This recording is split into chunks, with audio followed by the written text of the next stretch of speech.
ബംഗ്ലാദേശിൽ നിന്ന് ലണ്ടനിലേക്ക് കുടിയേറിയ കുടുംബത്തിലെ അംഗമാണ് ജോയ ചൗധരി. പിതാവ് റിട്ടയർഡ് പോസ്റ്റ് മാസ്റ്റർ. മുസ്ലിം വിഭാഗമായിട്ടുകൂടി ആ സ്വത്തും തന്റെ മകളുടെ പേരിൽ പോലും ഉണ്ടാകരുതെന്ന് നിർബന്ധമുണ്ടായിരുന്ന പിതാവ്. പാശ്ചാത്യ ജീവിതശൈലികളെ പിന്തുടരുന്ന പെൺകുട്ടിയായിരുന്നു ജോയ ചൗധരി 19 വയസ്സുവരെ. കിഴക്കൻ ലണ്ടനിലെ കോളേജിൽ ചേർന്നതു മുതലാണ് അവളിൽ പ്രകടമായ മാറ്റം കണ്ടു തുടങ്ങിയത്. മതത്തോട് അവർ കൂടുതൽ അടുത്തു. അന്നുവരെ ഇല്ലാത്ത നിലയിൽ വസ്ത്രധാരണത്തിലടക്കം മാറ്റങ്ങൾ സംഭവിച്ചു. തീവ്ര മതചര്യകൾ അവൾ പിന്തുടർന്നത് മാതാപിതാക്കളെ അമ്പരപ്പിച്ചു. ഇസ്ലാമുമായി ബന്ധമില്ലാത്ത പേരിട്ടതിന് ഒരു ഘട്ടത്തിൽ അവൾ മാതാപിതാക്കളോട് ചൊടിക്കുക പോലും ചെയ്തു.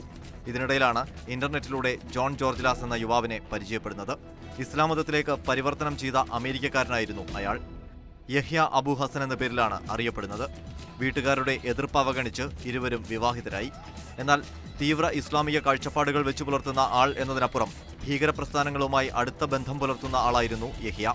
വിവാഹശേഷം ഇരുവരും അമേരിക്കയിലെ ഡലാസിലേക്ക് പോയി. അവിടെ ഒരു ഇന്റർനെറ്റ് കമ്പനിയിൽ ജോലി ലഭിക്കുകയും ചെയ്തു. എന്നാൽ തന്റെ ഭീകരപ്രവർത്തനങ്ങൾക്ക് ഒരു മറ മാത്രമായിരുന്നു യഹ്യയ്ക്ക് ആ ജോലി. ഇതിനിടയിൽ സൈബർ നുഴഞ്ഞുകയറ്റങ്ങളുടെ പേരിൽ ഇയാൾ പിടിയിലാവുകയും ചെയ്തു. സിറിയയിൽ ഇസ്ലാമിക് സ്റ്റേറ്റ് ആക്രമണങ്ങൾ അഴിച്ചുവിട്ട കാലത്താണ് യഹ്യ ഭാര്യയും കുട്ടികളുമായി സിറിയയിലേക്ക് പോയത്. അഭയാർത്ഥികളെ സഹായിക്കാനെന്നായിരുന്നു മറ്റുള്ളവരോട് പറഞ്ഞത്. IS ചേരാനാണ് ഈ യാത്രയെന്ന് ജോയ ചൗധരിക്കും അറിവുണ്ടായിരുന്നില്ല. ആ സമയം അവൾ ഗർഭിണിയുമായിരുന്നു. സിറിയയിലെ IS ജീവിതവുമായി പൊരുത്തപ്പെടാൻ ജോയ ചൗധരിക്ക് കഴിഞ്ഞില്ല. ISന്റെ തന്ത്രപ്രധാന ചുമതലകളിലേക്ക് എത്തിയ ഭർത്താവ് യഹ്യയുമായി ഒത്തുപോകാനും കഴിഞ്ഞില്ല. കുട്ടികളുമായി ജോയ ലണ്ടനിലേക്കും അവിടെ നിന്ന് അമേരിക്കയിലേക്കും മടങ്ങി.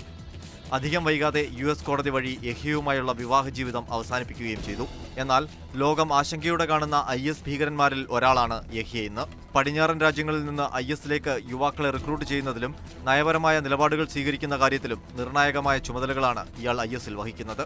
അമേരിക്കയുടെയും ബ്രിട്ടന്റെയും നോട്ടപ്പുള്ളി.